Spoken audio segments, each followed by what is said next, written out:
Thank you. Okay, good morning. This is Tuesday, April 11th, Property Committee meeting, and good to see everybody here. Been a while. I guess we'll start off. I would like our visitors who are present to, so we can put in the minutes who's here with us today. Could you tell us your names? Karen Moore with the Junior League Backroom. And I'm Marty Horn. I'm also with the Junior League and with the new group that's asking you all to approve our RFP. So I represent both. Okay. Marty Horn.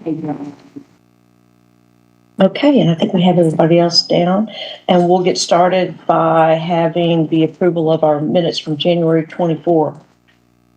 Looking for a motion of approval. Motion to approve. Second. All in favor? Aye. That's unanimous. And we're going to turn it over to Josh so that you can get us going on Yes. our learning session today. Thanks, Chair. Thank We've got a jam-packed agenda for the property committee, so we're going to have a lot of fun in the next hour. So thanks everybody for being here. First up, we're going to talk GASB 87 as it's a change that got to y'all's level when our independent auditor, Sam Latimer, with Rushton presented to y'all. This is one of the changes that he talked about.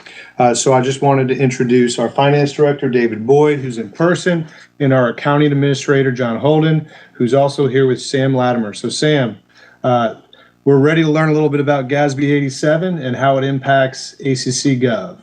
Take it away. Wonderful, wonderful. I've got a little slide deck that I'm going to share here.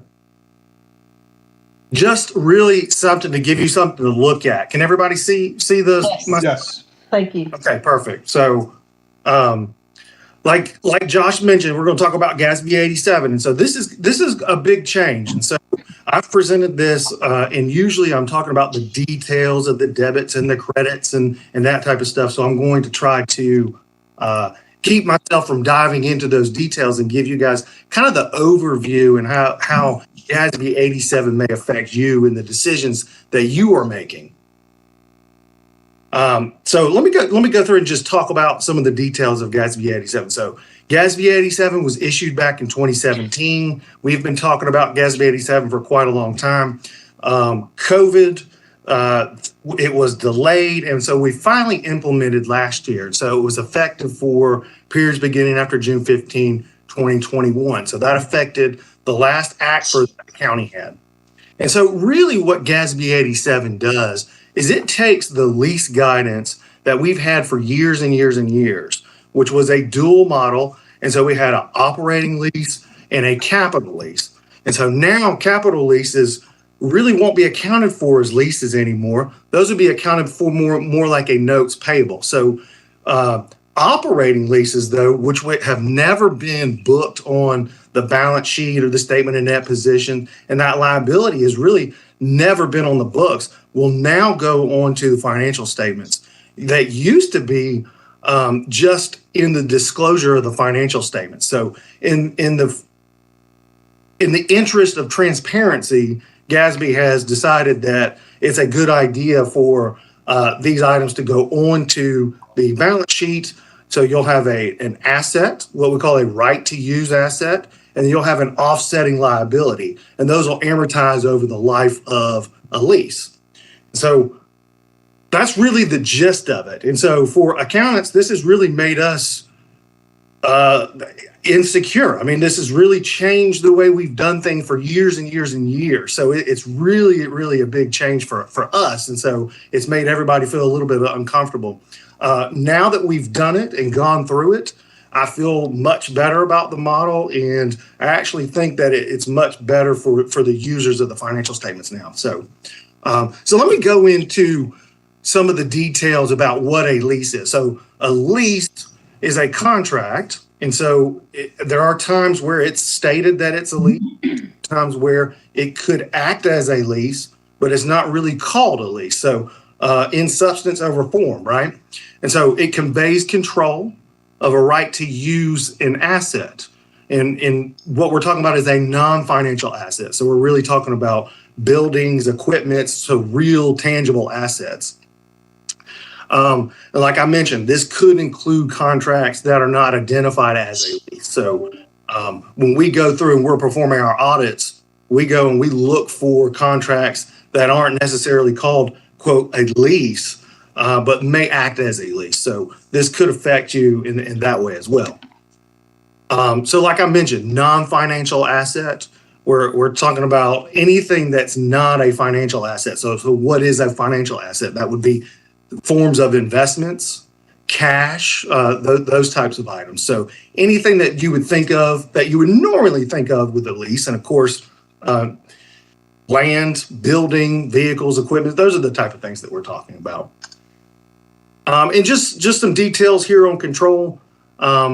That's the right to use the asset. So it's not the asset itself. If you were given the asset itself or you purchased the asset itself, that would not be considered a lease. That would be more like a purchase.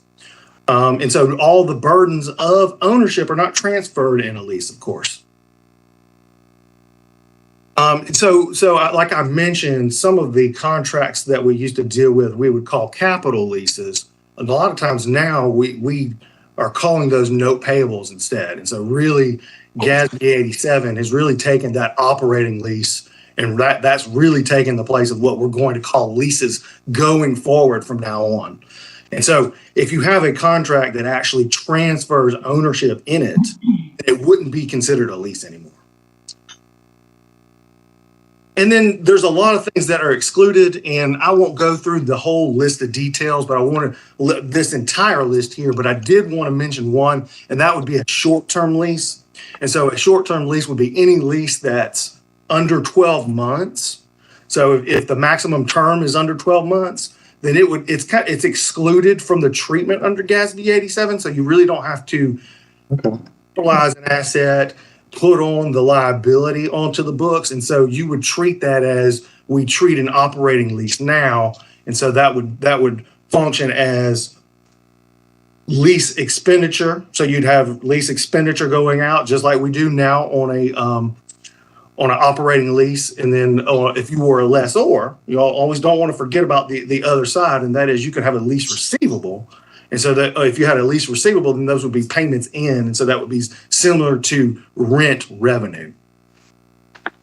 And I mentioned earlier the effective dates here, periods beginning after June 15, 2021. That is now. We actually did this on the county's last ACFR. And so that we've already implemented that. I did want to mention GASB 96 here. Very similar to the lease standard. We will be implementing that or looking at it to see if the county actually has any material contracts. And so that'll be this year coming up. So you can see that's June 15, 2022. So that'll be for the act for year ended June 30, 23. So not too far away, actually. It's hard to believe we're in April already. Sam, real quick. Absolutely. Our chair had a question for you. Yeah, thank you. This is really good information. And to go back, when you were talking about the definition of your short-term lease being 12 months, I thought I saw before I could write it down that would be realized as a month-to-month lease if it was less than 12 months. Is that correct? That's right. You would continue to recognize that each month's payments, and so you wouldn't be required to actually put an asset or a liability on the books. Okay, thank you. Now, Sam, you may be. Yes. This is David. You may be doing this later on, but since you're on the topic of short-term leases, I mean, Yes, a short-term lease, as I understand it, is one where there's no option to renew. I mean, there's not an automatic option to renew and all those different types of things. It's just, it's a 1-year lease that's 12 months or less, and it's treated as a regular operating type lease. But if it has all these options to renew and it's probable and all that stuff, then it can be treated differently under GASB 87. Is that correct? Yes, sir. That's a very good point. David's 100% correct. So say you had a short-term lease that operated as 12 months, but then you had an option to extend for another 12 months. Well, in that case, it would not be considered a short-term lease, it would then be considered a long-term lease or just a lease. And so it would need to be accounted for just like any other lease under GASB 87. So therefore, it wouldn't be excluded under the short-term lease exception. Does that make sense? Thank you. And feel free to stop me Thanks, for any questions. I'm more than happy to make this interactive and answer any questions possible. I'm going through the information a little quickly and certainly encourage any questions that you've got some. And like I said, just wanted to mention 96 because that's coming up. It's kind of, I've been telling everyone 96 is kind of, 87 was our test run for 96. They are different, but they carry a lot of the same, they have a lot of similarities in that the debits and credits are very similar. Some of the treatments are similar.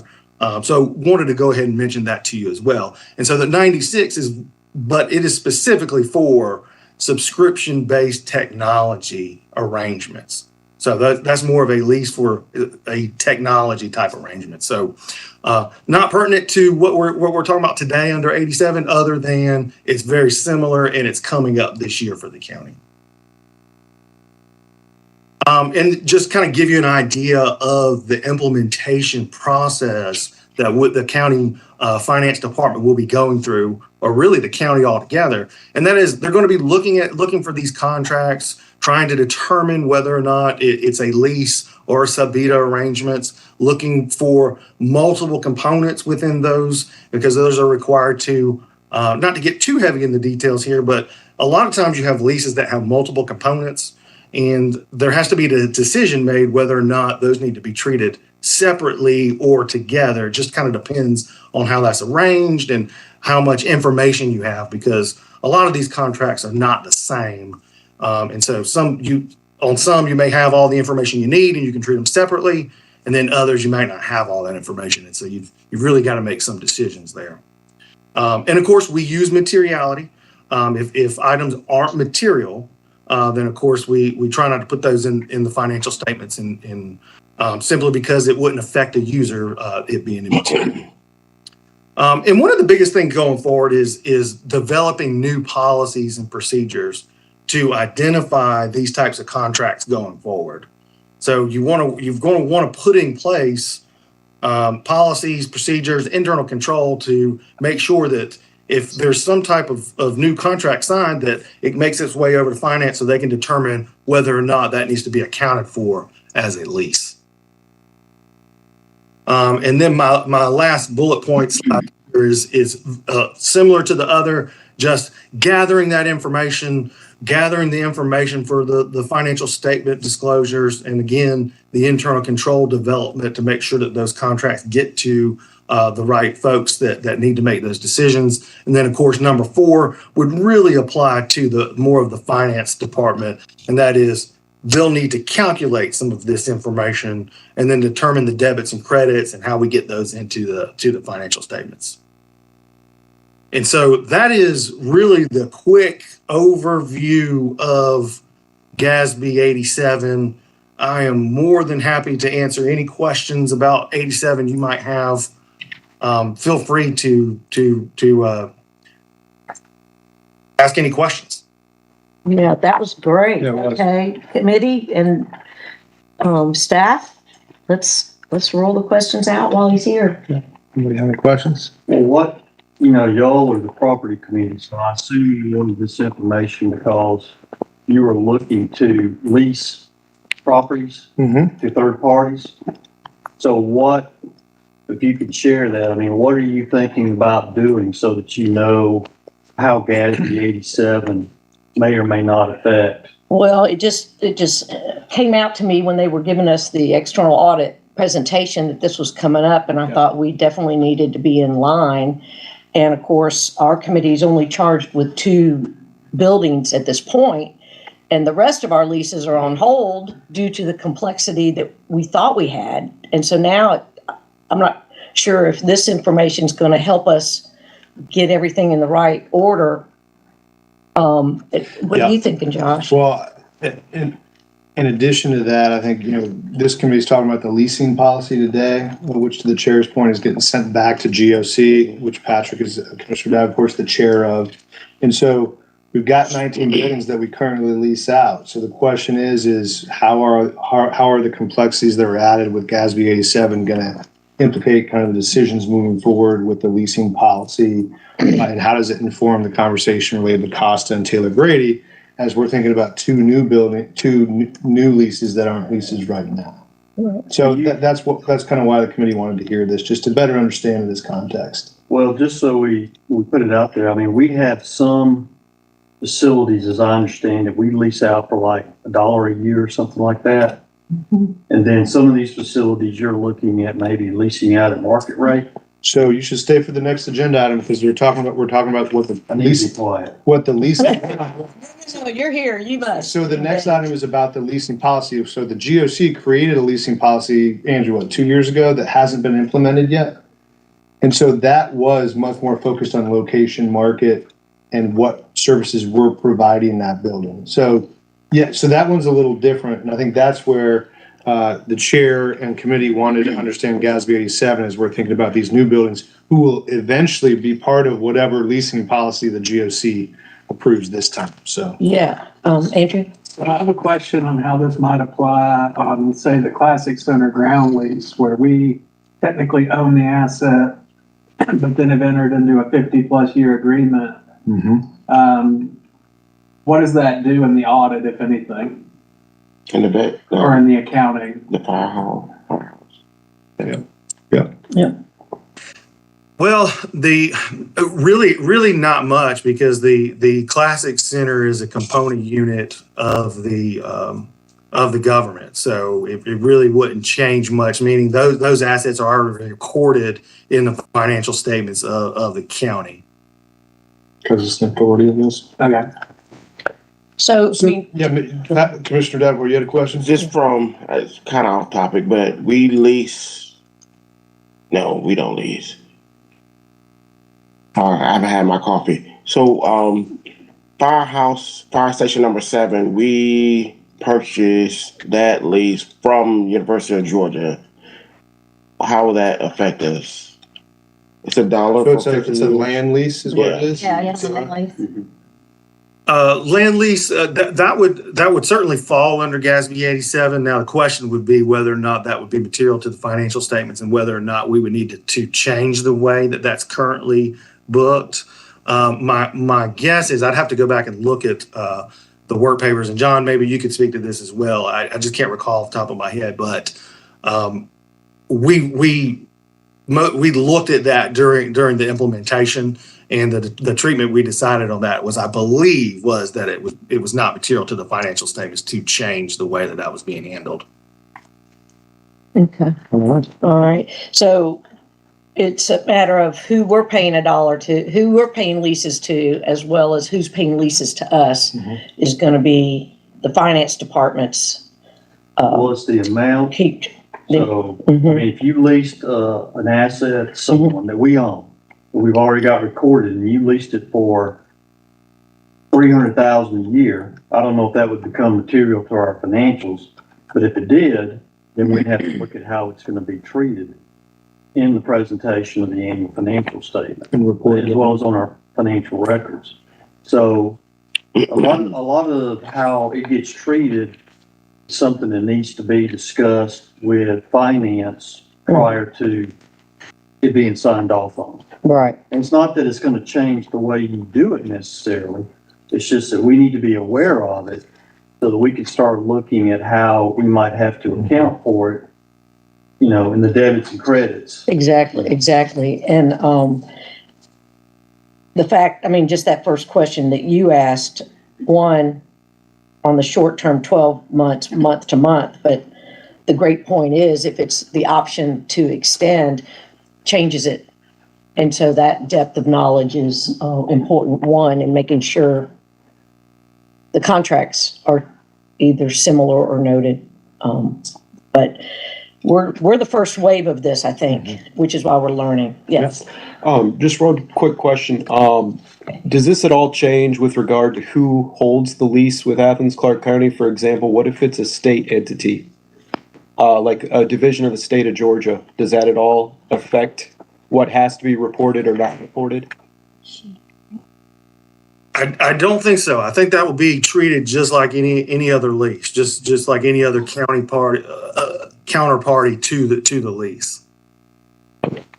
And that's a good question because we are, there are some buildings that are only paying us $1 right now, but DFACS, the library, others, they are paying the health department. So, in terms of who's actually paying rent, the state agencies are doing a good job of that. So Thank the you, appreciate it. items that are for $1, those would not really, those wouldn't really be considered a lease under 87 simply because there's not enough consideration to be considered a lease. But the others that are charging, a nominal amount, then those would definitely fall under 87 and materiality would apply to that. Repeat that one more time. So if those who are charged, that we're charging $1 lease are immaterial? Yeah. Okay. That's right. That's really not considered a lease at that point. You're really gifting them the way that's looked at under 87 is you're really gifting that rent to them or that space asset or whatever assets being rented there. But it seems like the totality of our inventory should still be listed because it could change on who the tenant is from one arrangement to the other. I think the most important thing to take away here is that the biggest challenge with 87 is getting the information together, getting that to finance and to the decision makers. I think the biggest way that you could go wrong under 87 or just have an error or make a mistake is that, there's a lease or something signed, something changes, and it doesn't make it back to finance. And they're not able to make those decisions based on that new information. And so I think if anywhere you're going to go wrong or it could go wrong, that's the main spot right there I would be thinking about. And that's why I always mention the policies and procedures about getting that information to finance. Does that make sense? Yes, it does. Thank you, Sam. We appreciate your time. Any other questions, y'all? And we appreciate you going above and beyond and spending time explaining GASB 87. And to be able to do that in less than 15 minutes is quite remarkable. So we appreciate you. John, good to see you. And we'll be working with you on leases, John, a little bit more than usual. So appreciate you. Thanks, Dan. Thanks for having me. Happy to be here. Y'all have a wonderful morning. Thanks, Sam. Thank you. All right. What it was, the acronym SBITA, it said lease and then slash. Should I have asked him? Subscription based. That's the technology thing? Yeah, that's That's the one that's That's for GASB GASB 96. Nice. Okay. I'm going to scratch that out. We'll save that I'm for a just gonna couple years scratch from now. that for somebody else. Okay. All right. Any questions on this topic internally before we move on? Okay. Carry it on, John. All right, next up, the chair had asked for a general discussion related to the current leasing policy. So Central Services Assistant Director Gavin Hassmer is going to share a little bit about the current leasing policy, and I know the Central Services team will also share, but we wanted to give you all a brief overview as that policy is coming back to GOC and the GOC's chair, Commissioner Davenport. So we're getting ready to talk about that again. Why is that important for the property committee? Well, as chair said, y'all are getting ready to think about 2 new leases. So we currently have a leasing policy that we're not using. So there's implications as we think about agreeing to new leases and not being able to tell those folks what their lease might be. So with that, I'm gonna kick it over to Gavin. Sure. So I think the committee members received some information in their packet. One of those documents was actually a PowerPoint presentation, and that is something that we, as Central Services, delivered to potential leaseholders back in November or December of this past year in anticipation of renewing their annual leases. And so we held an informational session. Yeah, that's it. And the goal of that session was to make sure that everybody was sort of on the same page with how the unified leasing policy affected their leases and what some of those requirements or expectations were. Because as Josh alluded to it, the unified leasing policy has been in place for a number of years. It was actually approved by the commission a few years ago. But at the same time, we ran into COVID, and it has never actually been implemented to date. So the commission has essentially, for a number of reasons, approved dollar leases for some of our nonprofits over the last couple of years. And as we geared up for this next FY24 year, and again, didn't have any direction not to go with the unified leasing policy, we held this meeting, demonstrated this PowerPoint, and went over this with all of our existing leaseholders and any potential ones. And what we tried to do is go over any changes, which included the requirement for diversity, equity, and inclusion training. It also went over some of the changes that were made as part of the leasing. Utility payments are the responsibility of the leaseholders. It went over our responsibility of Athens-Clarke County as far as maintenance and landscaping. But then really where a lot of the discussion took place is on this slide here, and that is some of the rate calculations. And it's really broken the current policy. For one, is it a state or federal agency? And so that's number one. If it is, we negotiate directly with that state or federal agency. That is a negotiation that is subject to mayor and commission approval. Second option is this a private for-profit business? If it is, well, essentially what we do is we try to apply a reasonable market rate to that lease. And then third is basically all other entities, which for the most part is your nonprofit entities, and that's the majority of our leases. When you get into that third category, it kind of breaks it down even further, which you'll see is letter A there, and that is it an entity that receives a significant amount of independent agency funding? If it is greater than that $59,999 per year, then essentially the leasing policy says you're automatically at $1. And the reason for that is because the commission decided if we are essentially giving these funds to an agency, we don't want to ask for them back right away in a lease. It was counterproductive. So that's one thing. If you're a nonprofit, you receive more than $60,000 in Athens-Clarke County annual funding, you're automatically at $1.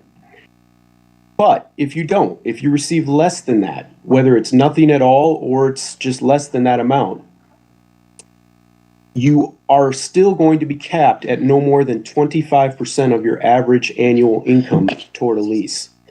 Now, how we get to that is we still have to go through the regular pricing methodology, and that's sort of that formula down at the bottom. We'll go through that for all of our entities, and at the end of the day, once we get to that final calculation, if it's more than 25%, we'll still cap you at the 25% maximum regardless of what your calculation comes out to be.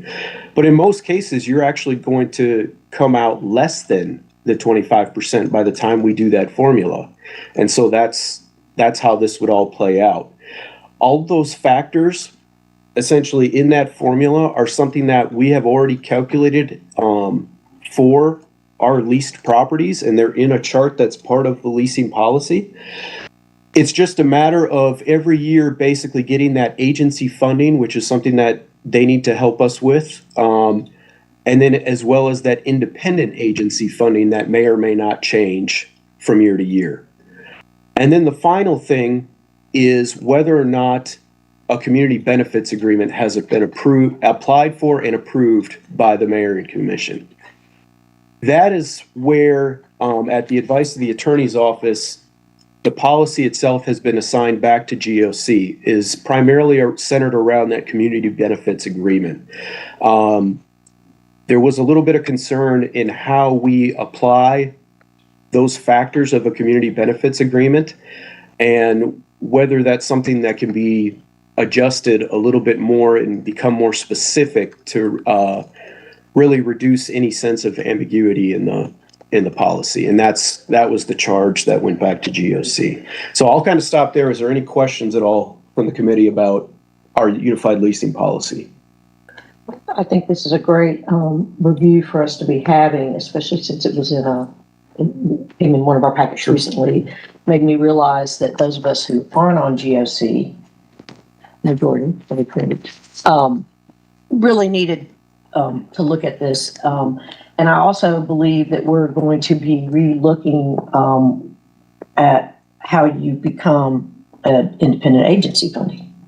So that we have two different categories in the formula that are also probably going to get some committee work there. So some of our work might end up being a pilot of sorts, or we'll just have to study this to learn if we're in it, how it fits with this other moving parts. Committee members, do you have any more on this? Can you go, you go back to the 25% annual income? Just The cap? Yeah, the cap. Mm-hmm. So they'll send in the financial statement and we'll charge them 25% of that. Explain the cap though. Sure. The cap it's in detail in the unified policy, but essentially what we ask them for is their latest 3 years worth of financial documents. And we basically look at all those, take the average, and then and it's based on their gross income over those 3 years. Mm-hmm. And that'll establish the cap that we use.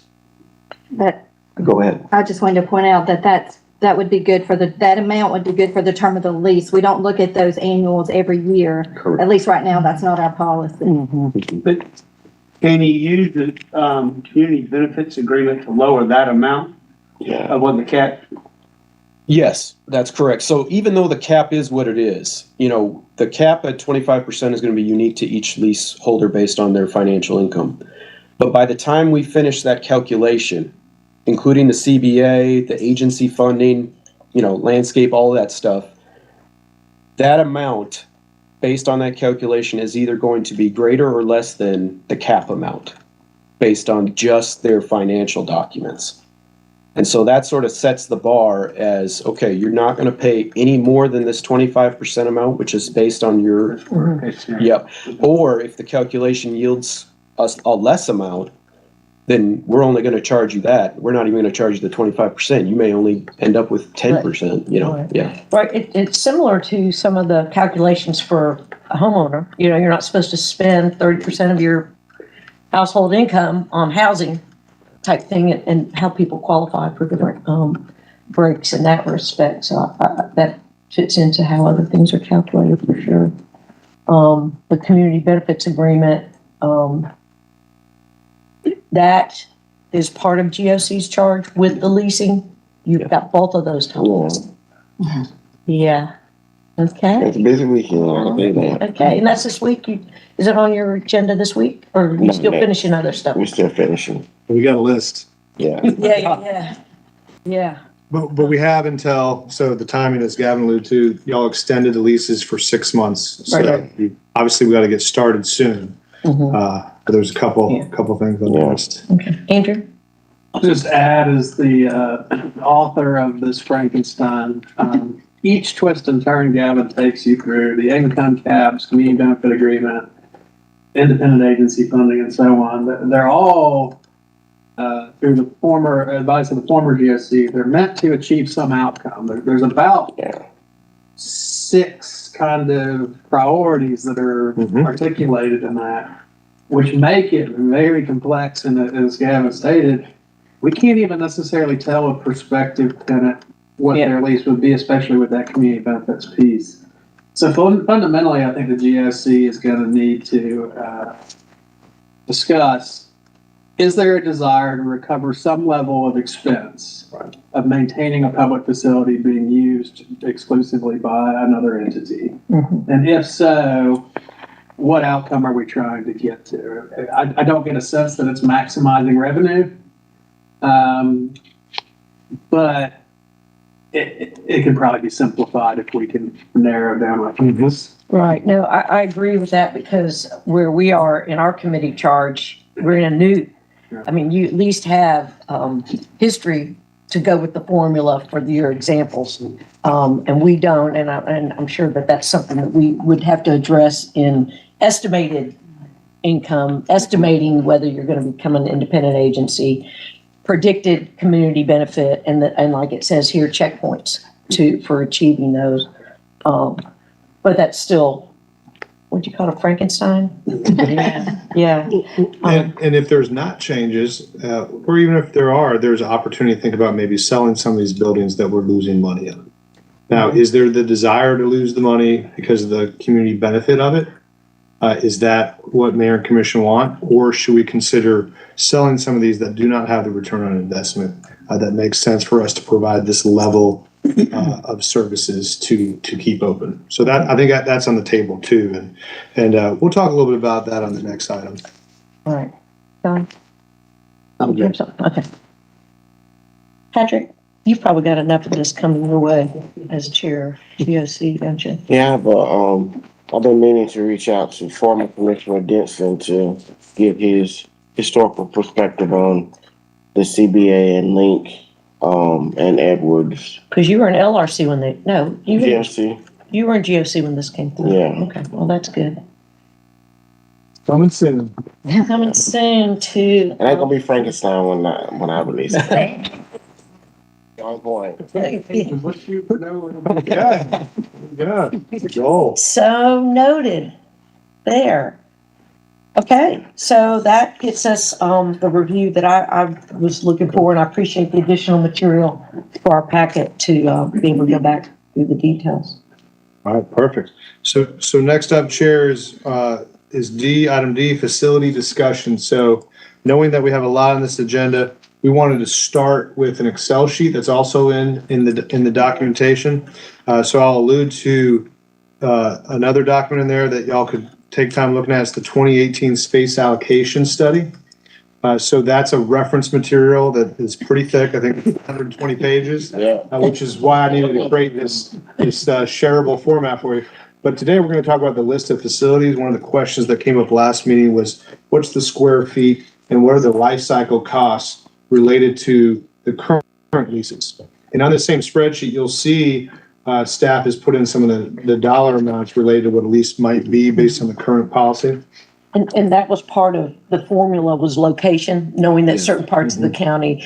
And that's another thing that I've gotten feedback on as the chair of this committee is the market and the people in the community. They're like, how am I supposed to lease my property if you guys are doing $1 a year type thing? And so I realized that was also part of where the Frankenstein formula came from. So we're going to just open up the discussion here, and Gavin, kick us off so we can give y'all some very high level information and better understand where you want us to go next into the facilities. Yeah, so I mean, real quickly, this Excel spreadsheet gives you an indication of the properties that we currently lease out. And some of them, are longer term leases that really wanted to show you a comprehensive list. And we show you the square footage in that one column that all of these places provide. We also gave you an indication of the lease amount that we were receiving prior to 2019, which is right around when we took up the discussion of a new unified leasing policy. Then the current lease amount is indicated there, which again, a lot of those are still $1 per year. They haven't fully realized their unified leasing policy rate.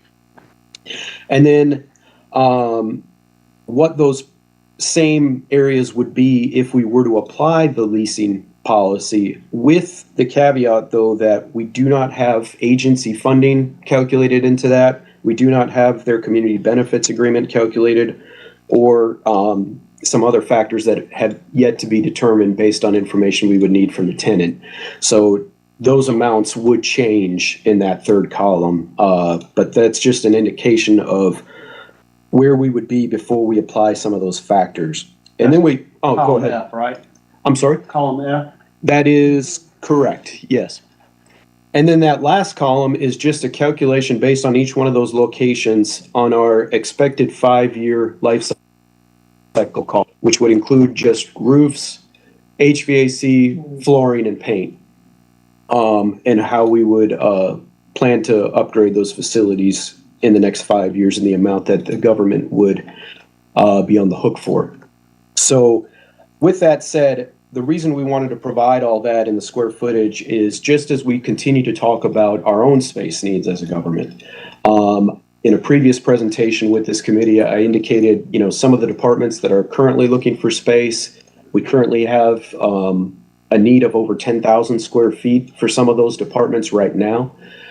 And how this may or may not affect whether we build new facilities for ourselves, whether we rent facilities for ourselves, or whether we look to gain space back from some of our existing facilities and potentially wrap it all together in an updated space study. That the one that you received as part of your packet is from 2018. That was a good starting point, but that was really in relation to the courthouse renovation. It did not review every single government department. Mm-hmm.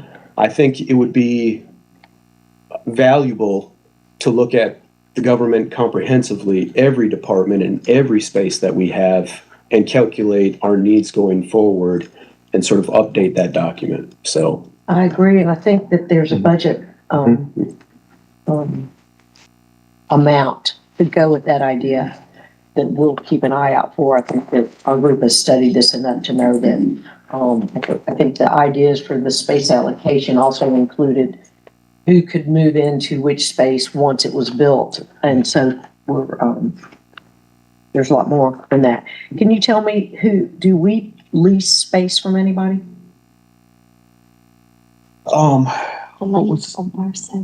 Yeah, it's just the land for Fire 7 from UGA, but that's a Lease for economic development, in the chamber. Yeah, in the chamber building. It came for renewal and we were actually renegotiating. This would have been 2019 terms. And then ultimately economic development decided they'd be kind of a front runner and they went homeless. So they went fully remote. We did not renew a lease. However, since then they've added a number of staff. They've gotten into TADs and other things. I think they're ready for a home. Mm-hmm. I'm ready for them to have a home too. Yeah. They've been working really hard, and that again goes into your list of current needs. Correct. That would not have been reflected in this space allocation. Yeah. And the other priorities we've added the Office of Inclusion, and different departments growing, different departments. Yeah, and we have started looking at space to rent because, one of the challenges, and we've got to get ahead of this, is that Costa, y'all are going to have an agenda item in the next cycle related to Costa. Okay, so that's coming forward. So depending on what happens with Costa, we might need to find space to put employees in because we're at that point where we're breaking with space. We have that need. We need a study to show it and to fully understand it.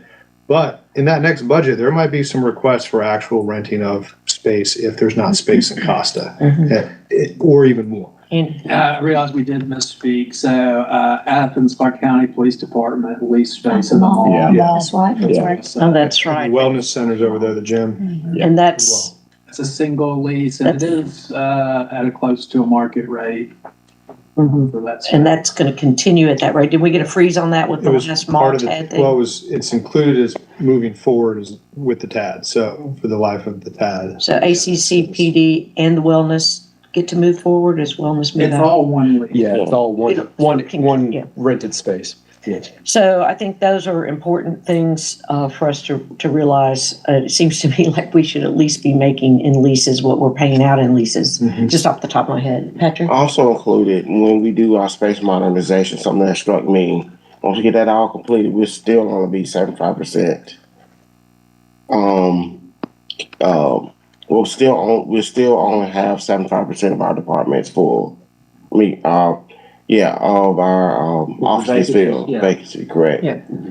Well, and it doesn't help for us to retain and get employees when their workspace is non-existent or a chopped up conference room, that kind of thing. So I think it's also relevant to, getting people into those empty spots. And we're seeing departments that are flexing as they fill vacancies. So they might be having staff work 2 days out and 3 days in to make space and make that work. So, departments are figuring it out. It's not ideal, I would say. The other thing that's not on this spreadsheet are buildings like Doherty and Satula, right? So these are things we're leasing. But if you look at the 5-year life cycle costs on some of our buildings and what we're expecting, the hope was we had a building to move Satula and Doherty into, and that those would be sold and we would move on from those buildings. And so we're about ready to see some escalation in prices to keep those buildings going on. And so if conceivably we're able to find space for those employees and move them out of those buildings, then that would be a savings for the government as well. And we can add that to future spreadsheets, but we wanted to keep this to just the lease list at this So point. we own Satula. Yes, we own both Satula and Doherty, but I think to Josh's point, what we have done as a department is we have tried our best to defer maintenance, knowing that the goal was not to hold on to those two buildings once the courthouse came online. And unfortunately, there's some delay with that major project, and so we're getting to the point where we can't delay certain maintenance any further. Well, we need to look and see what the price of those buildings, what they're worth and what we can sell them for, and take that into consideration for the because judicial center is going to be way over budget, but that'll be a way to offset it. And then we can figure that in there and then maybe sell it and lease it back until the building's finished. Sell it to a private individual and rent it back.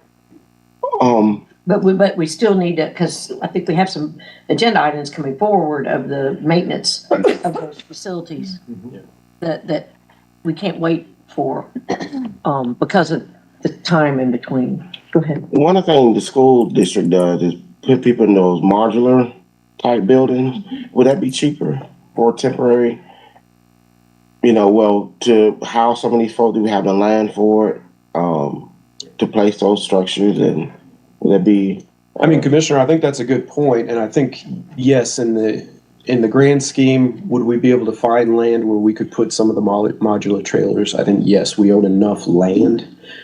The issue with some of those trailers, though, is, as you've seen, they're located on a school facility, near the school facility, and have access to water, sewer, utilities, electricity, things like that. So we'd have to make sure that. The other thing to keep in mind is there's obviously an aesthetic consideration to some of that. Even though it may be temporary, there are still going to be services that the government provides out of those buildings, and whether they are to a degree that would welcome constituents and citizens, as well as provide the needed area for some of those services for the public to come in and pull permits and things like that. I think it would just be envisioning how that would work out. Yeah, and I could tell you from being on the school board, you knew how many people were going to be in those modular units. Cottages, they call them now.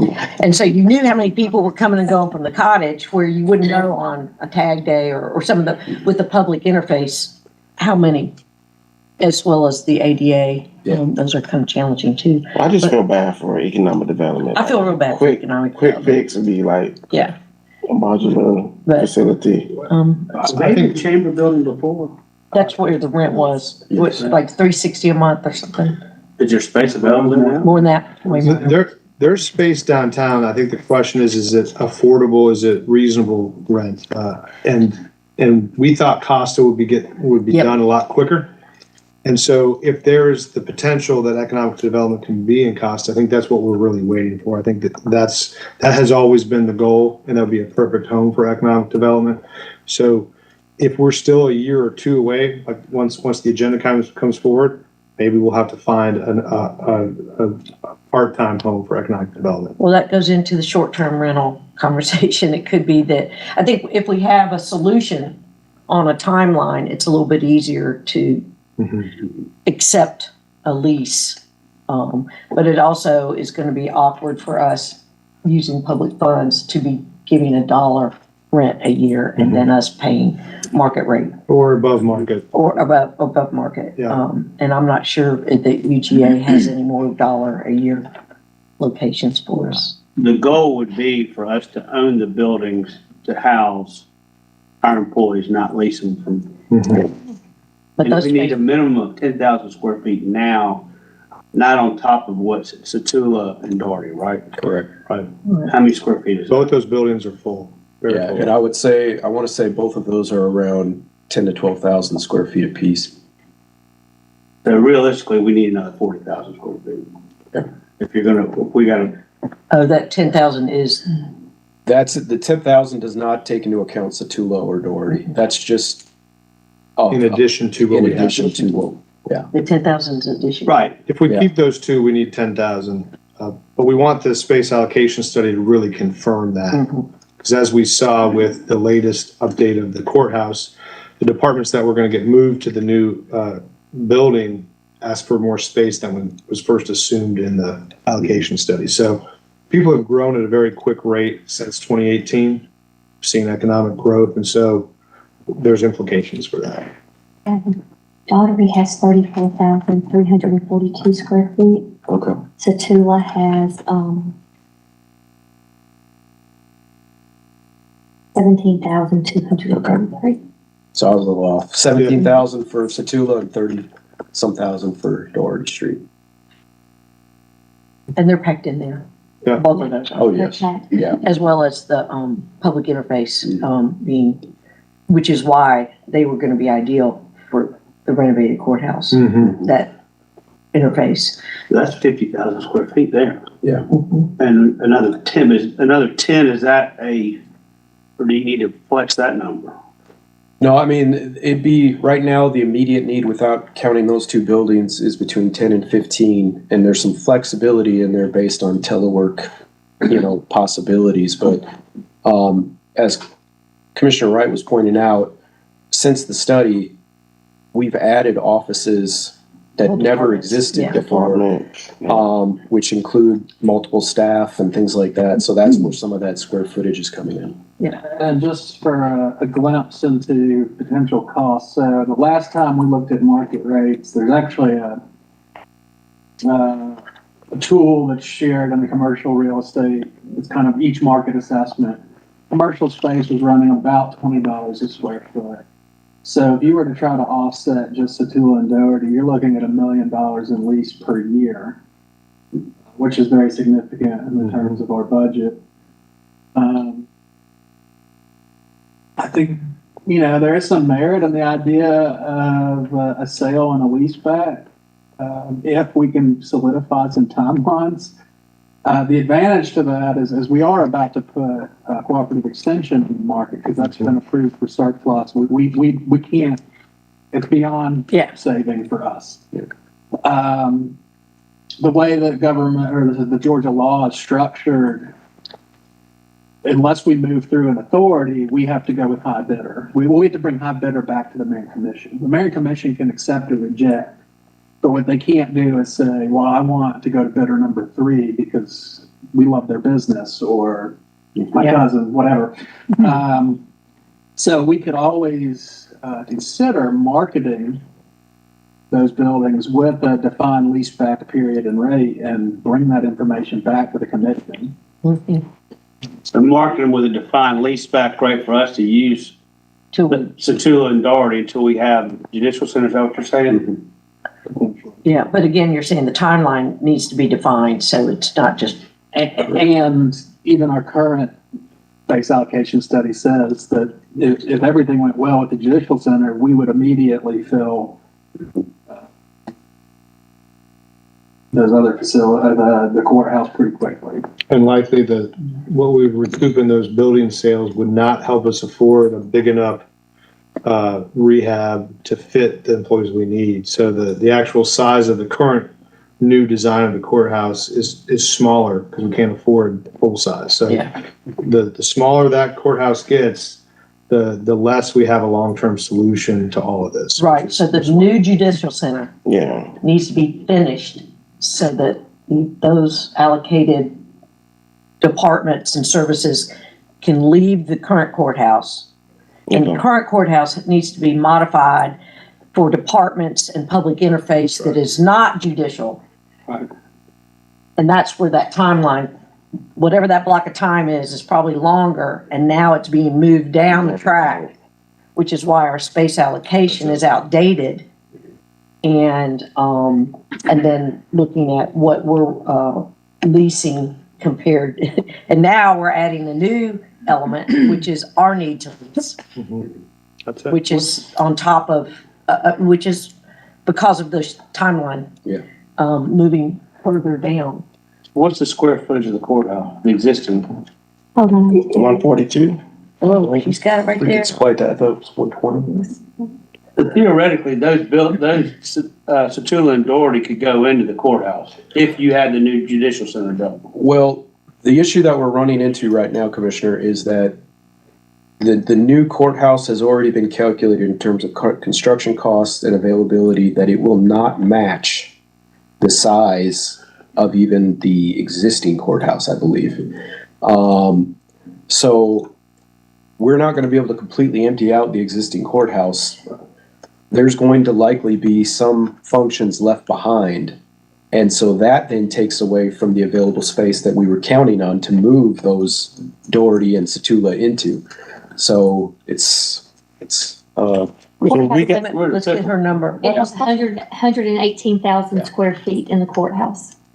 But if we had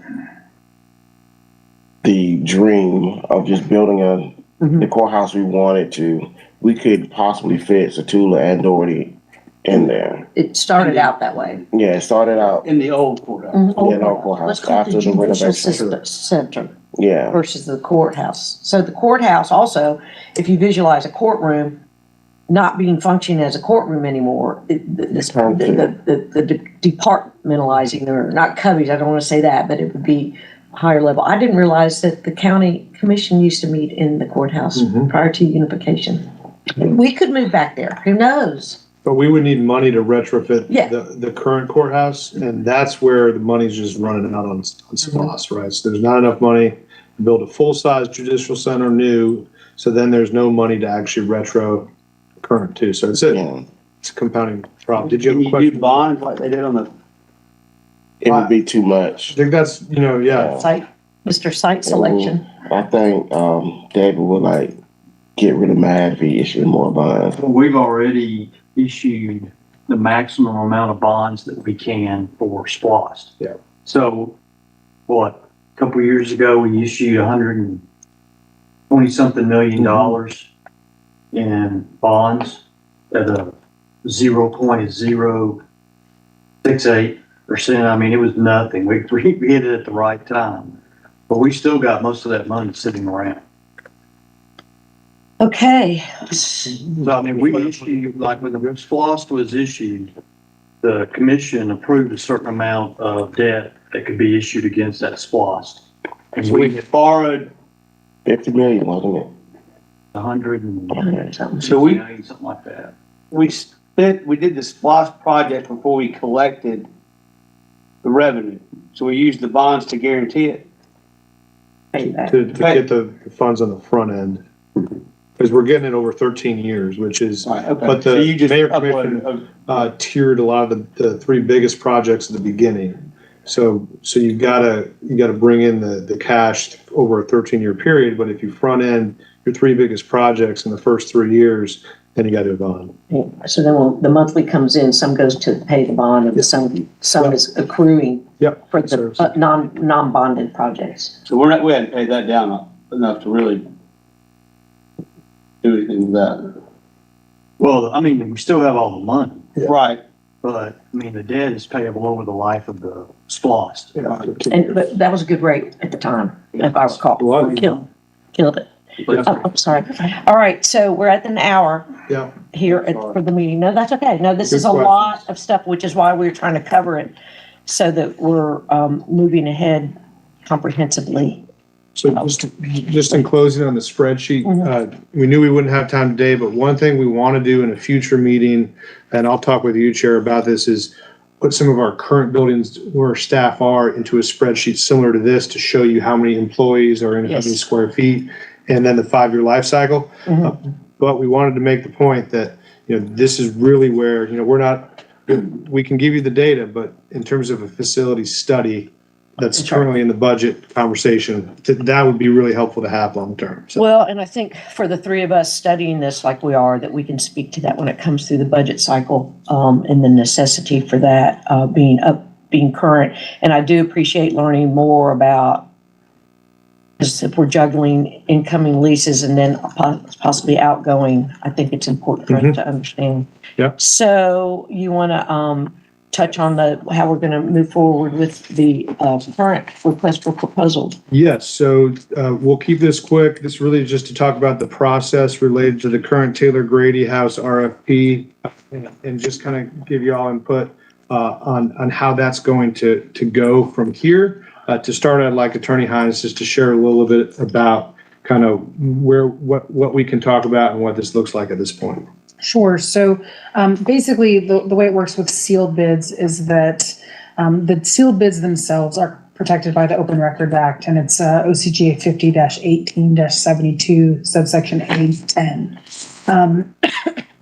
And there's obviously lots of good reasons for why sealed bids are protected while we go through this process. And so what we've done in the past and what I would suggest we do in the future is that when you're actually going to be discussing the details of the bids, that you would go into an executive session, which is allowed under the Open Meetings Act, to discuss documents that themselves are otherwise not releasable. And so we've done that before. And so that's what we'd advise in this case as well. So I just encourage you not to get into any details in a public meeting of the sealed bids themselves or the applicants.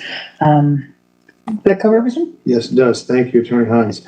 And so the other piece that we want to spend time, and I know the four reviewers from the property committee are still here. So Commissioner Davenport, Commissioner Wright, Beth and Angel, y'all were participants in the criteria scoring of the applications last time.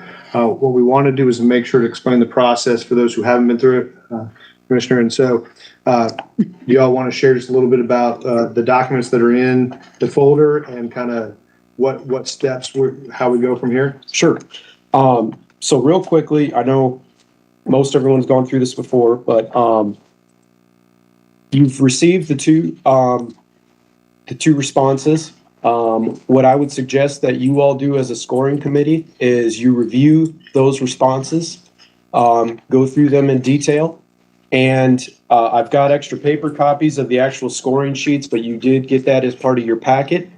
And start taking notes, start making questions if you have them, and maybe look at preliminary scores for basically the first 5 criteria of the scoring sheet. What you'll notice is on the back side or the second page of the scoring sheet, there is a 6th category.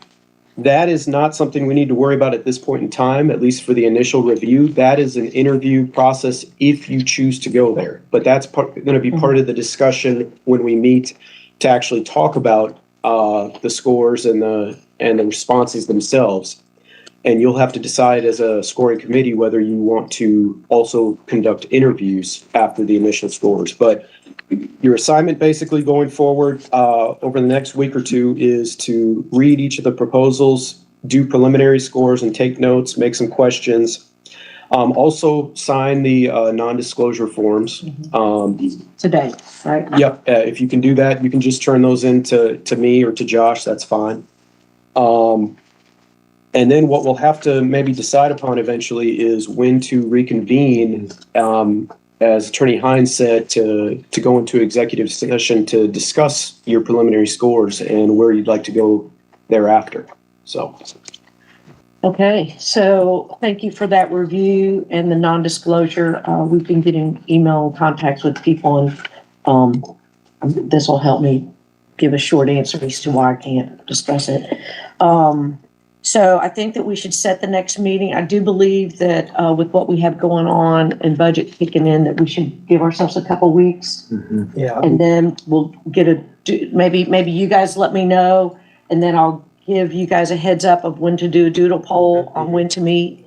I just read an article about less meetings and no meeting days, so, maybe we can do like we did today, make it on a Tuesday that's already a meeting day, and give us some free time on some other day. But, how about that, team? I haven't looked ahead to see, but, I'll touch base with you guys, see if you've gotten to this point. If you have questions when you're scoring, I think that reaching out to staff is probably gonna give you a clearer answer than me, since I'm also still scoring. And Josh, any other questions? And then when we set our new date, we'll immediately post it, so it'll be online. And can I make it, Madam Chair, can I make a suggestion? Yes. If it's on a Tuesday and we have a meeting, can we meet at 4, so I don't have to come back? Yeah. Yes, sir. All right. It's convenient. I get it. You won't break up your day. We need to, Get dinner in between. it's better than coming after hours. We try to make Yeah. it during staff time, so I think it's, It's at the end of the day for staff. And don't we have a pre-meet, do we meet to start at 5:30 tonight, or we have to start early for the special session? 5:30. Okay, so 5:30. Okay, and that'll keep us on time. Look at, won't it? There you go. Okay, we'll keep that in mind when we get to that point. That. Anything else? This is a lot of material, and I do have more time than I need with what you sent out besides the applications to help. Anything else? I guess I'm looking for one more motion. Motion to adjourn. Second? A second? Second. All in favor? Aye. Aye, unanimous. Thanks, everybody. Can I ask you some question about the